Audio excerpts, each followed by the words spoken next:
Welcome back! Na-focus tayo masyado sa pagtatrabaho. Hindi na talaga tayo nakagala dito. Alam niyo ba, meron tayong sasakyan from our kasama namin dito. Umuwi siya, agency din siya. Umuwi siya ng New Zealand. Pinaborrow niya kami ng car. So yan yung gagamitin natin gumala dito. Pero I think we're not gonna go far. Like dito lang talaga sa within Narrandera lang talaga tayo. So ayun. Magkilay lang ako and then that's it. We're gonna go.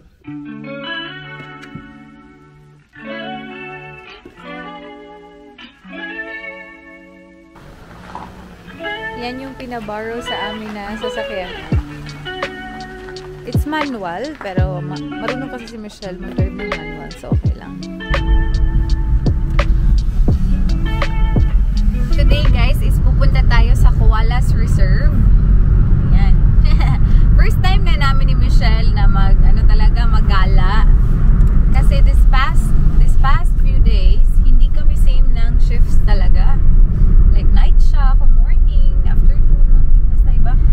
So ngayon, tapos may sasakyan pa tayo. Yun nga, may one time pala na same kami ng day off ni Michelle. And then, gusto sana namin magrenta nga ng car. Gusto ko naman, uy, ang hirap. So wala talagang car rental dito sa city. Yung car rental nila is dalawa lang. Nasa airport. Tapos, hindi pwede walk-in. Kasi nag-a-ask sila ng flight details. Kalungka. Hindi ko nga, like, very weird. But anyway, so hindi talaga kami nakapag-chance na gumala. Left ka sa 100 meters. Tindere.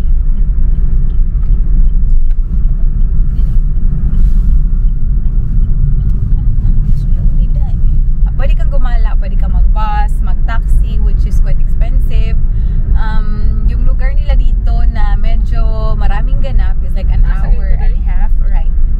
It's like an hour and a half or, oo, mga ganun. So, mura siya roundabout, pero so, si Michelle, medyo nag-aano pa siya dito sa car na to. Tawag na trying to remember how to drive a manual car.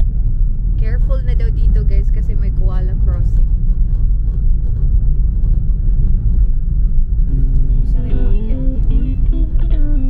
Yo! Oh my goodness.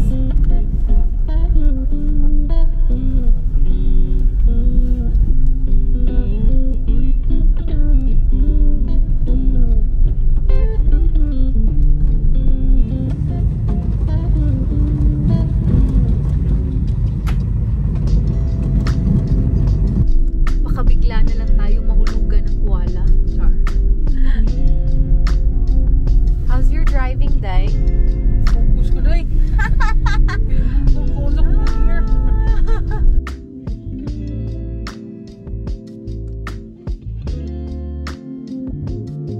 Guys, ano ba yan? Nawawala na kami ni Michelle. O ano na? Use mobile data, gani. Ay, nako. Hindi updated yung daan nila sa Google Maps. Umikot-ikot kami ni Michelle. Kailangan natin ng 4-wheel drive dito kasi rocky road and rough road. Day, tama na, Day. Huh. 3 minutes away. Andito na daw tayo, pero feeling ko may walkway pa siguro to. Kasi wala pa tayo nakikitang koala eh. Ayan. Basin pangitaunon. I don't know. Oh my God! First time namin ni Michelle nakalabas at gumala! Ay, nako. May one time pala na pupunta kami, like, nag-travel kami ng mga 20 minutes para kumain ng Chinese food. Tapos, sabi ko talaga kay Michelle, my God, na-miss ko mag-drive, mag-long drive, mga ganun ba? Kasi alam niyo naman kami, magala-gala din talaga kami. So, na-miss ko yun. Tapos, ang ganda pa ng sunset talaga dito. Ang ganda ng sky. Well, anyway, si Michelle hindi pa nakakita ng koala. So, maghanap tayo ng koala talaga ngayon. So, start na tayo sa pag-walk, guys. Kasi dito na daw natin makikita. Hindi lang pala koala. Meron din daw parrot na parang, ano yun to siya day? Extinct na parrot. Oh, meron daw parrot dito na, ay, ano yun? Black Eye China? I don't know. Hindi ko binasa ng maayos. Kanina pa kami ni Michelle nag-aano dito, naghahanap ng koala. Wala pa man. Totoro is not a koala.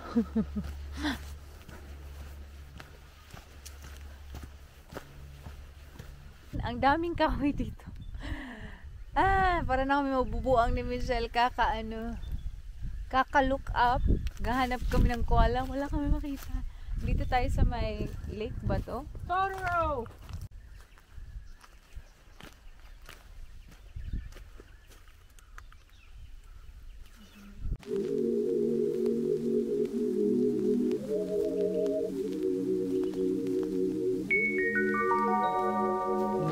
Take it away, feeling too good to me.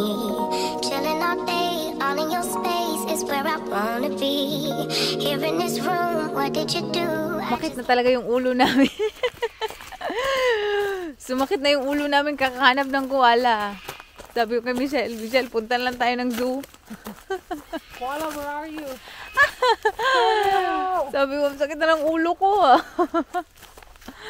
Kakaano kasi ang napaka-tall na mga trees. So, of course, magkikling sila sa mga trees. Eh, wala. So far, wala pa. Hindi ko alam. Baka may specific area dito na medyo marami. Pero so far, sa nilakad namin yung Michelle, wala. Yung nakita naman talaga, malalaking langgam. Sobrang lalaki ng langgam nila dito as in. Totoro! Day, wala talagang koala pa, Day. Where are you? Ito lang yung napala namin dito. Grabe, ang lalaki. Asin. Kabaw mo ni Day. Guys, umuwi kaming luhaan. At masakit ang ulo. So, the lesson for today's video is pumunta na lang talaga tayo sa zoo. Huwag nyo na lang itry hanapin ng koala. Kasi baka kinuha na yung mga koala dito. Wala nang naiwan. Ayan. Sumakit talaga yung ulo namin ni Michelle. Kasi ang tatangkad kaya ng mga tree dito. Tapos wala. 0 points. 0 points tayo today.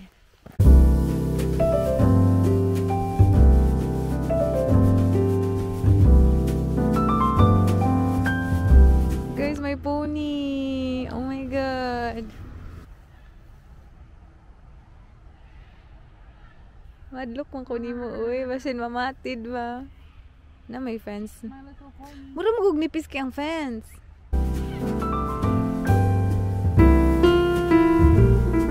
Guys, it's starting to rain. Kaloka. Murag.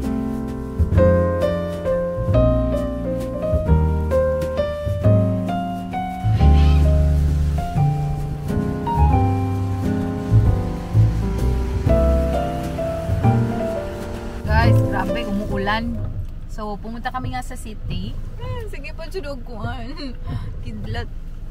Pumunta kami sa city. Gusto sana namin ng fish and chips. Kaso lang, close pa yung popular na fish and chips dito. Mga 4 pa mag-open and then 3:30 pa ngayon. So, pumunta kami dito sa, ano ba itong tawag ito? Basta fuel station. And then we're eating some chicken chips. Tapos, kay Michelle, anong kinakain mo, Inday? Spring roll. Spring roll, yeah? Tapos uwi na lang kami. Umulan kasi. Mag-ano lang tayo, mag-chill tayo sa accommodation. Oh my God. That's the end. Umuwi na lang kami kasi umuulan. Kaloka naman kasi. Pero we have, yun nga. Meron tayong spring roll at saka crab sticks dito. I'll try the spring roll kasi masarap yung chicken nila na chips. Sarap din. Sobrang liit talaga ng tao na to, guys, na wala ka talaga masyadong magagawa. Naghahanap kami ng milk tea. Wala din milk tea. Walang maiinuman, makakainan. Kasi mostly, mga 5 p.m. pa sila nag-open.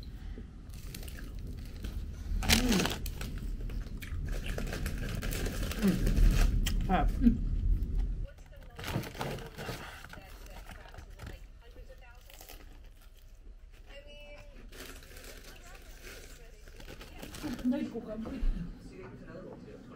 Pag sure kung kakabli usa ka lang ko.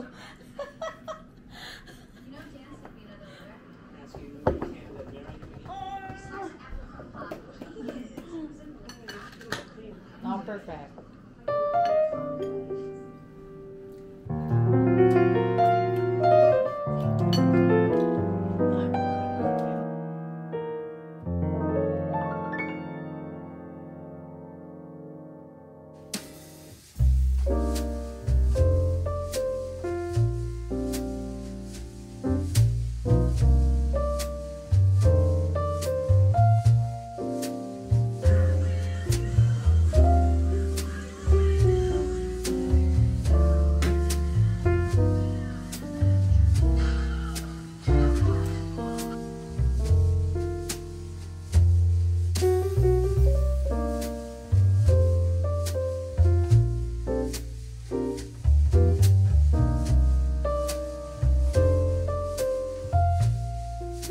Hi guys! So kakagaling ko lang ng night shift and then nagbabasa ako ng comments and nabasa ko, medyo marami nag-a-ask kung ano ba daw yung ginagawa ko dito.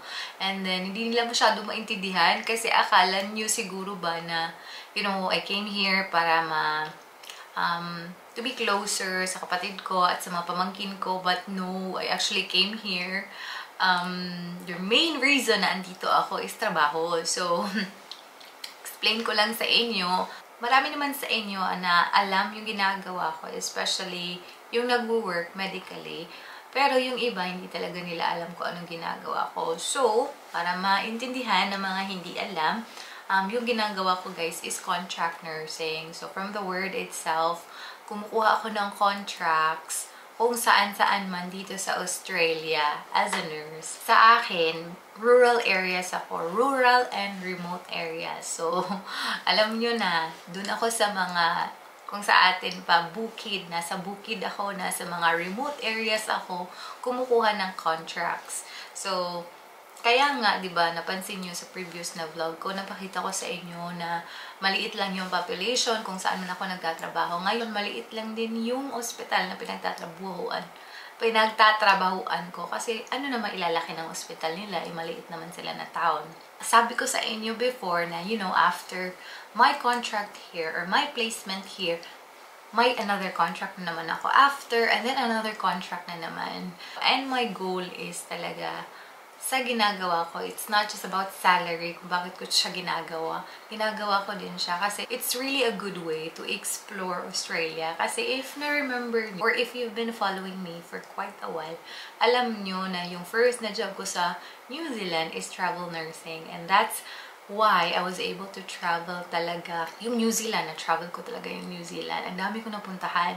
So, para sa akin, my entry to Australia, given the opportunity and given the job that I have, saktong-sakto na in between contracts, sabi ko kay Michelle, let's explore Australia. So, yan yung goal namin. Actually, Michelle doesn't really want to be here or not wanting to come to Australia for work. Pero, I think wala na siyang choice kasi nakatira siya sa akin and then ako magta-transfer and you know, she's very spontaneous. Kaya, all of a sudden, na-convince din siya. Ay, hindi ko naman siya inask actually. All of a sudden, nag-decide na lang siya na, okay, why not? Sabi ko naman, you know what, it's really good. May-explore natin, makakapag-travel tayo. Although, nakita niyo naman, it's out of our comfort zone. Pero, sa simula lang yan, you just have to focus on the goal. And the goal is, you know, the money. And of course, yung in-between contracts nga namin ni Michelle, like maybe 2 contracts in between. Gagala kami, pupunta kami somewhere for 2 weeks, 1 week, or no, 2 weeks max talaga. Yun yung gagawin namin. So, that's why may motivation kaming magtrabaho. Kasi nilolook forward namin yung in-between contract namin na gala. So, ayun. So, yan yung ginagawa namin as of this time. Although, hindi masyadong komportable ang life compared to what we used to. Pero, okay na okay lang. Enjoy naman siya. So far, enjoy naman siya. And, yun nga, ang babait naman ng mga kasama namin dito. So, wala akong problema. So, ayun. Sana na-clear na my main goal is not to be closer to my ate at saka sa mga pamangkin ko. Hindi talaga. Kasi naghahanap kayo kung asa na ba sila and what not. Pero hindi kasi yan yung goal ko dito. Trabaho muna ako. Hopefully, that clears everything up. And yeah, let's just see how we go. And hope to see you guys on my next vlog. Bye!